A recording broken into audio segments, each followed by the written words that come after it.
Let's get a quick take on the sparring between Veterans Affairs Secretary Robert McDonald and Colorado Congressman Mike Coffman at a congressional hearing discussing the VA budget. When criticized, McDonald reinforced there was no issue with the budget, exclaiming that he had run a large corporation, and asked Coffman what had he done. Patty, this was, even as a skit on TV, this would be a great snark. To actually see it in real life was wonderful. What did you think? Well, what Coffman has done is actually served in Iraq, taken 2 tours. I thought he did an excellent job of schooling the new head of the VA, who has not managed in his 6 months there to get the Denver budget anywhere near in control. Certainly has not managed to get the outgoing regional head of the VA, Lynette Roth, on any kind of appropriate track, since she is still attacking whistleblowers. So Coffman did an excellent job, did Colorado proud with this one. David Kopel from the Independence Institute and DU Law School.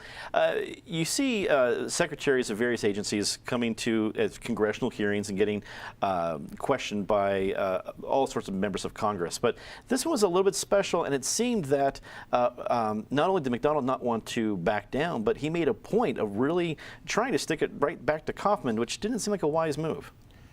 No, and particularly for people in Colorado who know about how bad the VA problem has been here. McDonald is as a former CEO, he talks a very good game, and so I heard him on the radio earlier this week, and he was saying some intelligent things, like the VA has had 9 different websites for different services for veterans, and he's working on consolidating them, and likewise consolidating the VA's regional centers into things that will be a regional center, say for 8 states for every program. To make that part of access easier. So that seems like a sensible thing to do. But also, like CEOs, he seems very defensive when continuing weaknesses in his organization are pointed out.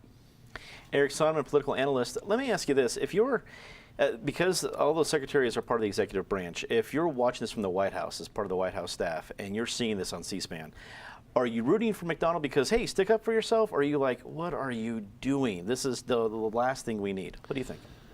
Well, I can't always put myself in the shoes of this White House and how they're going to react. I think I would have picked up the phone and either called McDonald or his assistant and suggested maybe try the decaf. But, his response, McDonald's response, it struck me as condescending and arrogant and defensive. Now, if I'm the head of the VA these days, I get defensiveness. There's probably a reason to be defensive, and you do feel he's only been on the job 6 months, and I assume there's a feeling of being in the bunker or inheriting the bunker, but the condescension and the arrogance was not called for and not necessary, and won't ultimately serve him well.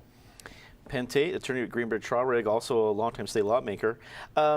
You've been on the side of the coin where you've had to hold meetings and hold other officials accountable to certain things.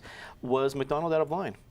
I don't think he was out of line necessarily. I thought he used extremely poor judgment under the circumstances. It seemed to me a better approach would have been, I've only been here 6 months, and yeah, we have a mess on our hands, and I'm committed to cleaning it up. And he could have then touted his experience as a CEO, in contrast to the congressman who, admittedly and with all respect, served 2 tours overseas, but that doesn't mean he knows how to run the Department of Veteran Affairs. He's got a pretty steep learning curve. This is going to be his approach to elected representatives who are asking him about his department.